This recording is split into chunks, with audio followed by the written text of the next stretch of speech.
Hello and welcome to Explainin Brazil, a podcast brought to you by the Brazilian Report. My name is Gustavo Ribeiro, Editor-in-Chief of the Brazilian Report.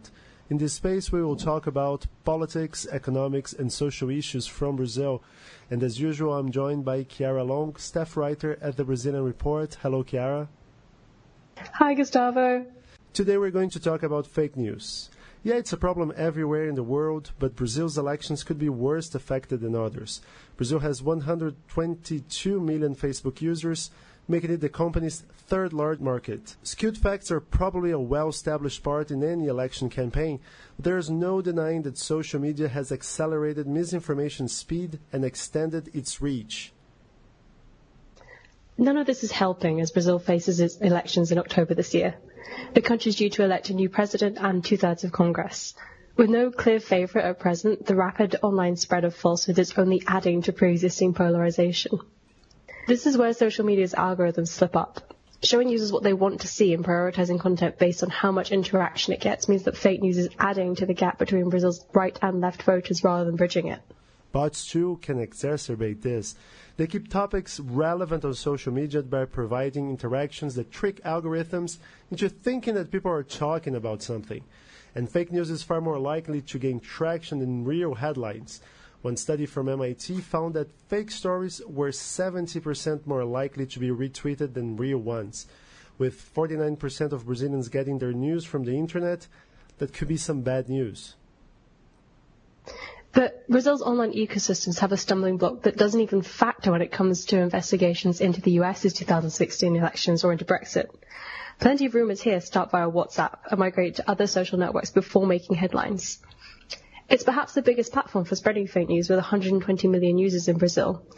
But WhatsApp, unlike its parent company Facebook, doesn't have any integrated fact-checking mechanisms, and its encryption makes it impossible to trace where misinformation comes from or how far it's spread. Brazil's relationship to fake news is clearly a thorny issue, and luckily this week we're joined by Taina Long, journalist and one of the founders of fact-checking site Aos Fatos, which in English translated as To the Facts. Tai, thanks for speaking with us today. It is my pleasure. Hi. I want to start by asking you something that I think people misunderstand sometimes. The difference between a mistake by journalists and fake news. So when a media outlet publishes a wrong information, is it necessarily fake news? No, actually, there are some academics, some scientists that are trying to put the expression fake news out of the debate. What these people want us to call is misleading information, disinformation, fraudulent information.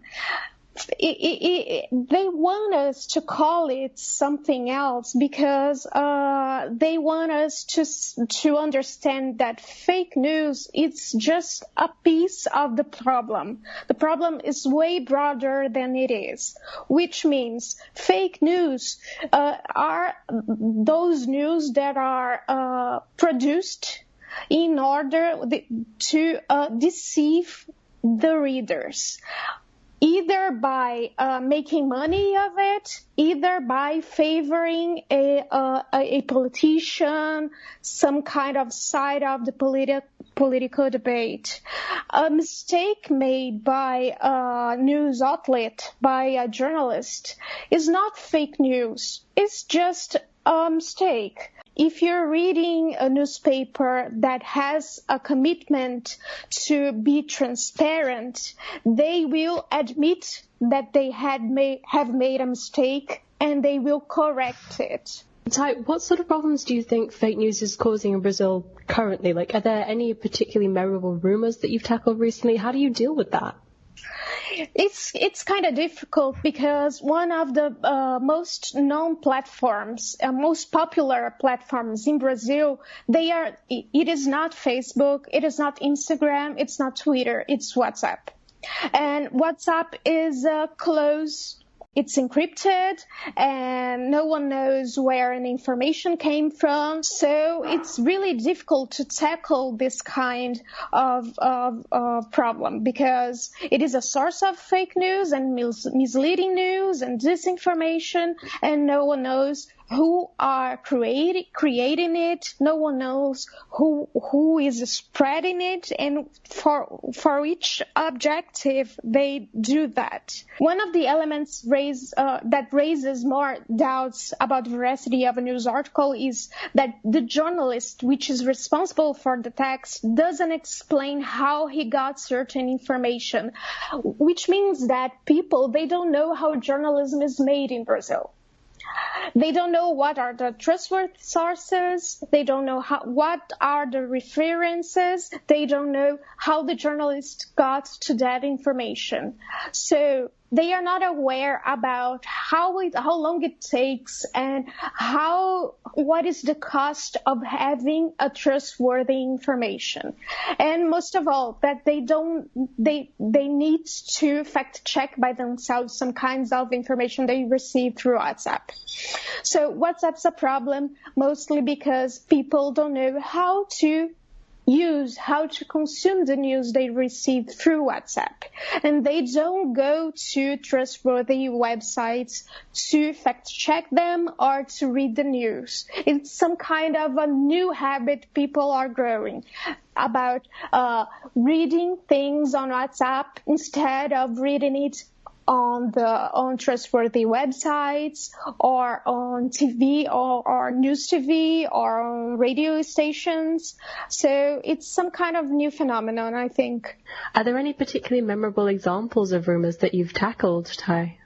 Yeah, recently, last month, we had it was a very sad, actually, episode of fake news because Marielle Franco, Rio de Janeiro's councilwoman, was shot dead and she was murdered, actually. After her death, 2 days after her death or 3 days after her death, people started to share through WhatsApp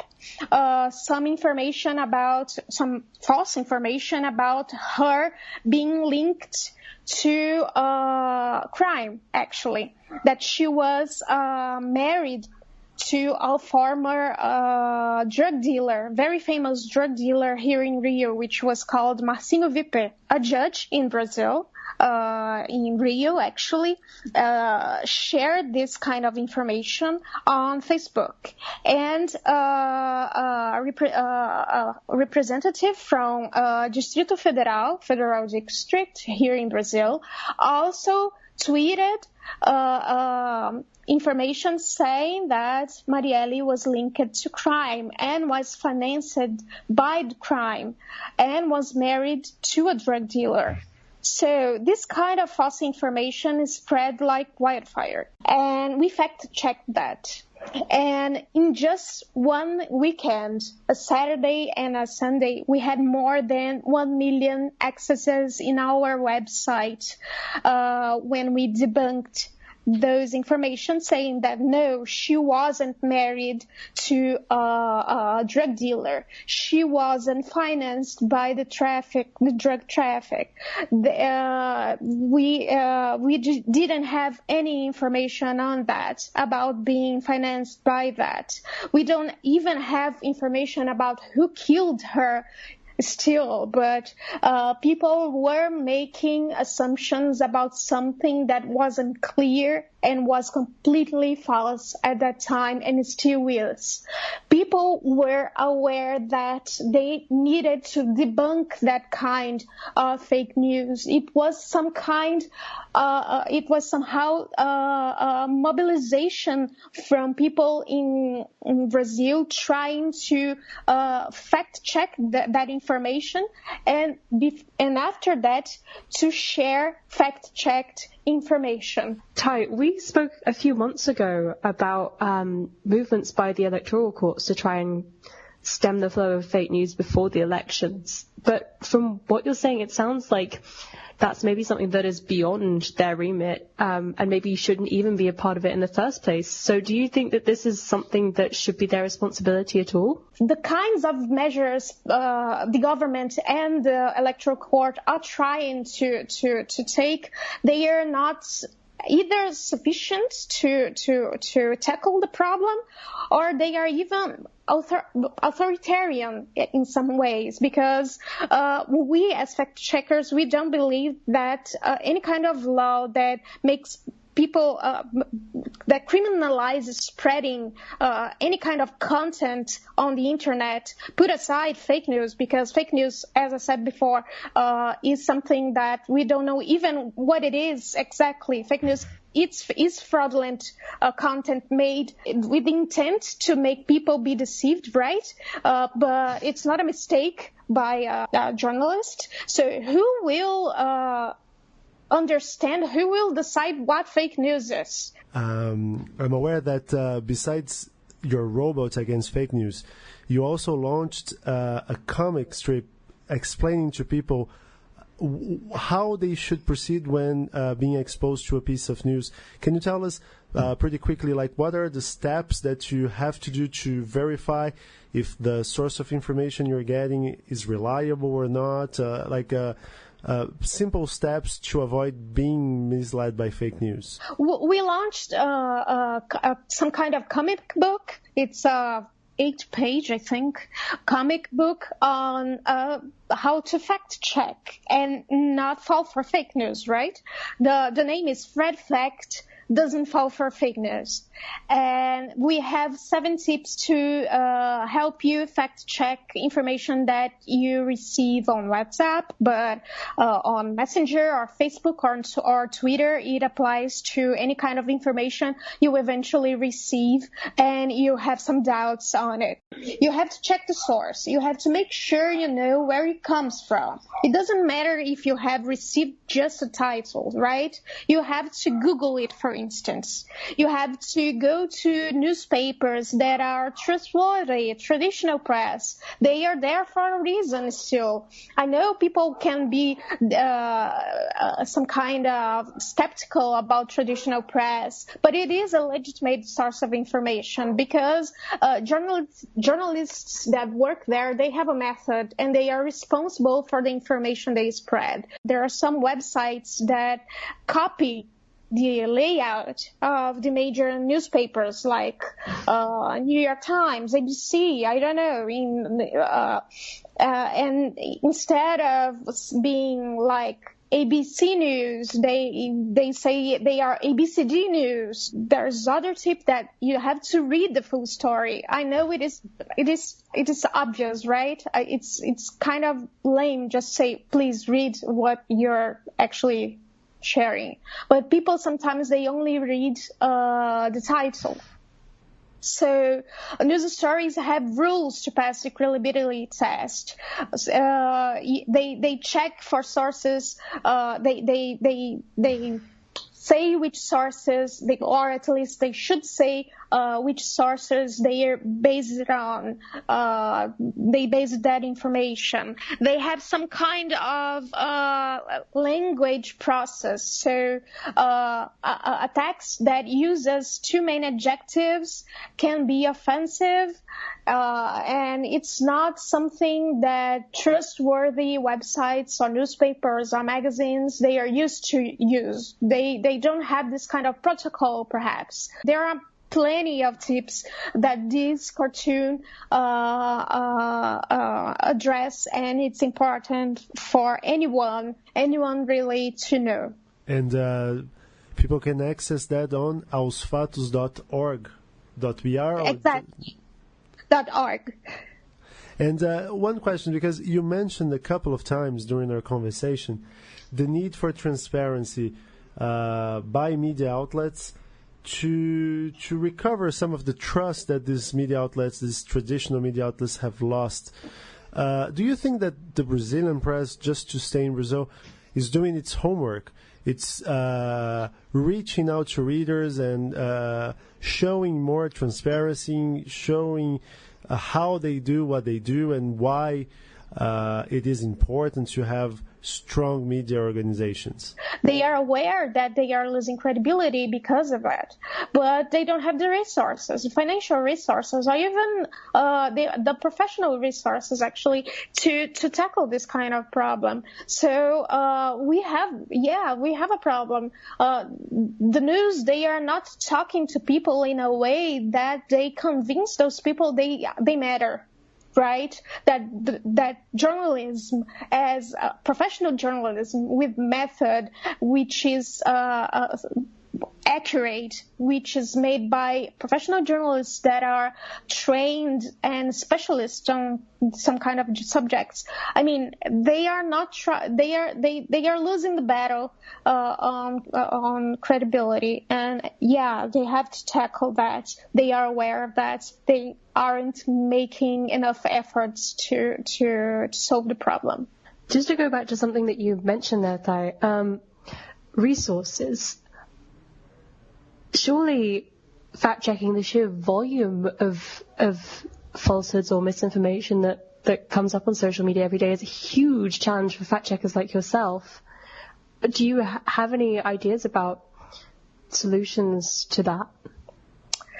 Yeah, well, there will always be much more fake news, misleading information, disinformation on the web than fact checkers, because it's very easy to create something that is false, right? Because it's fiction, you don't have to investigate anything, right? But it takes long to fact check something. So we will always be behind. Because we have to expect facts to happen, we have to have access to data that debunks or confirms some kind of information. So it's difficult. We will always be behind.